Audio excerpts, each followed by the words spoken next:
I've been coming to France ever since I was Jackson's age.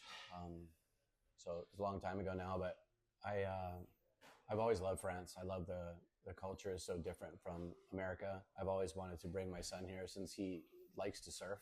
So I'm so stoked we're here. Go ahead.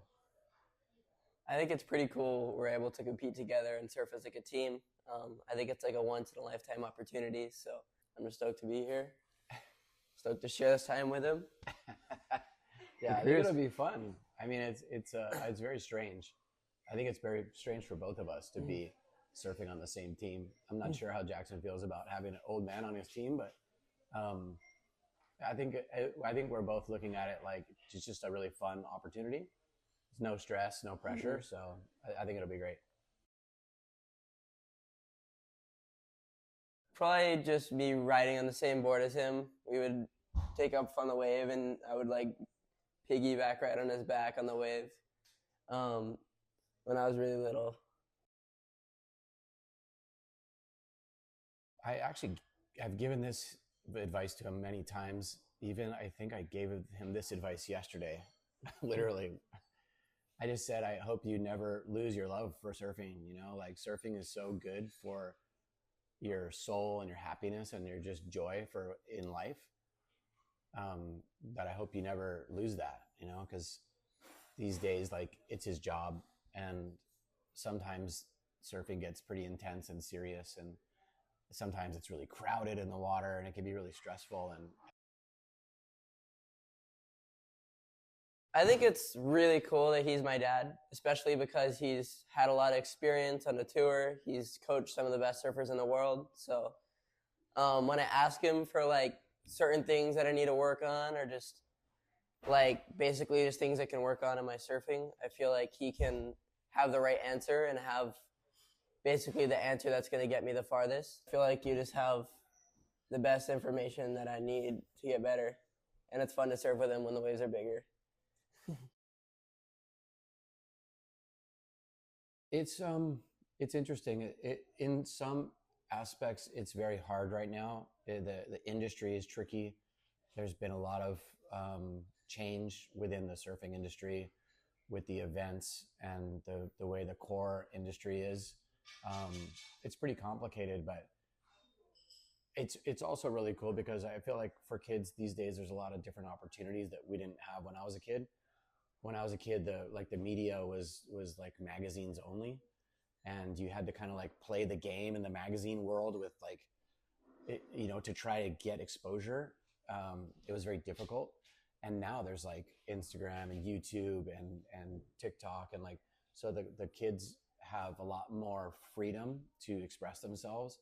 They have their own platform that they have total control over. Like Jackson has a YouTube channel. I would have killed for that when I was a kid. That would have been so fun to have that creative outlet and like create stuff that you're into and that nobody can like manipulate for you, which is, I think that's pretty cool for kids these days.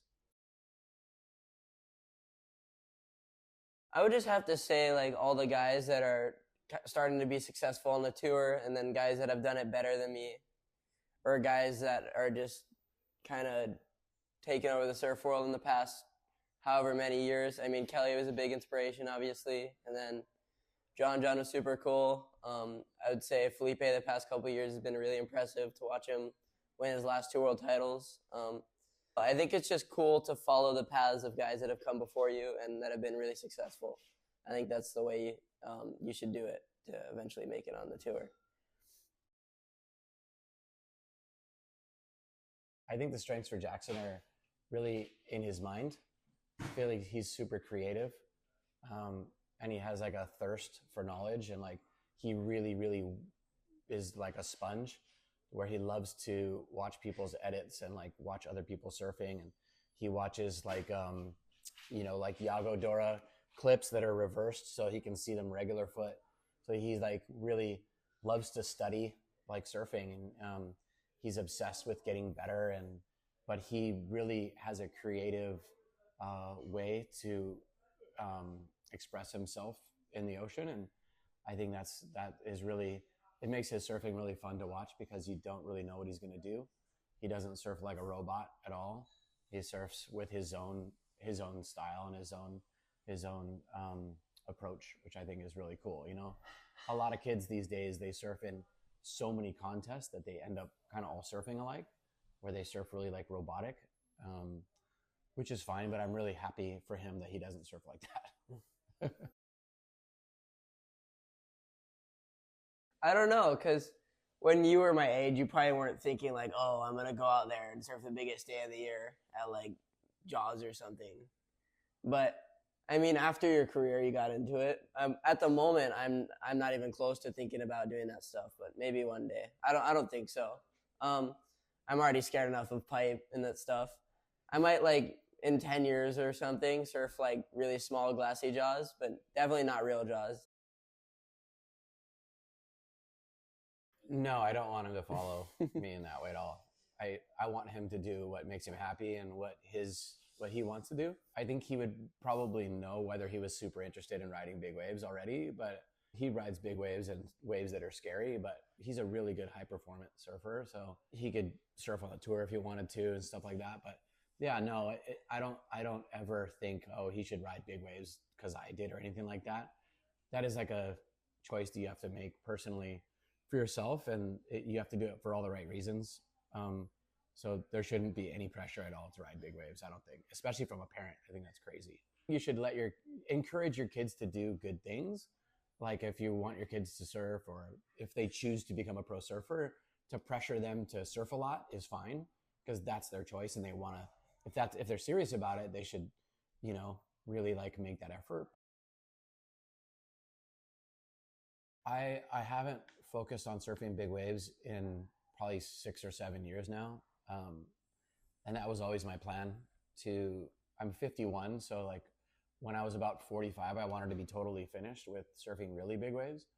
And so now I still love surfing bigger waves, but I'm not going to Jaws or Mavericks or, you know, Nazare anymore.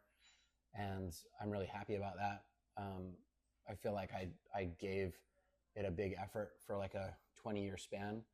And I'm really happy for what I accomplished personally for myself during that time.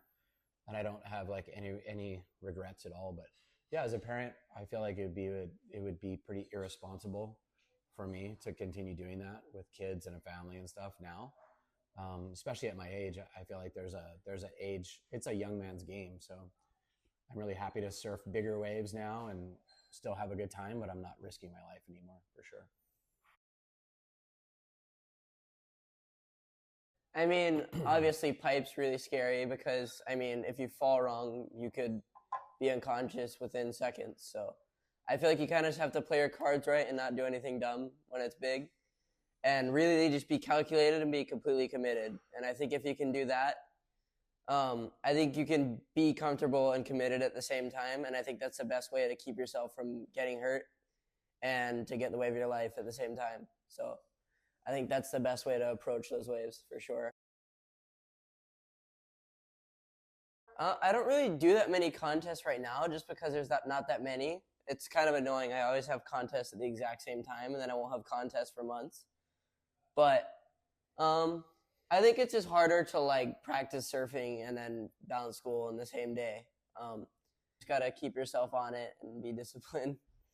It's kind of hard to do that when the waves are good. I try to surf at least like four hours a day, just like 3 hours of school a day, and then I have to try and balance everything else also. So it's kind of hard to get everything done. Plus, I have a lot of ADHD, so it's kind of hard to get myself to do it, especially when I'm by myself. His school is online though, so he opens his laptop and his school's ready to go. So just a matter of him having like the discipline, because he spends a lot of time away from me and my wife. So being self-motivated to do your school is not easy when you're 16, 17 years old. But I told him he has to make it a priority. So it's not easy for sure. It's one of the harder parts of his life. I would just say getting better at it first. And then once I feel like I'm completely comfortable competing, then I would really start to want to win stuff and eventually make the tour. And I would agree with that. Yeah, I'd agree with that. Yeah, I feel very lucky to kind of be really at peace with who I am, and very happy with where I am in my life. Been incredibly fortunate, have great kids, amazing wife. She's incredible. She just is very grounding for me. So I know that where I am is the place I'm supposed to be. I feel like that's what he means when he talks about me in that way. You know, it's but yeah, I feel incredibly lucky to be living the life that I am for so long. I mean, I've been living this life since I was basically 15 years old, and I'm still doing it. I'm 51. So it's a blessing, and I'm super grateful for it.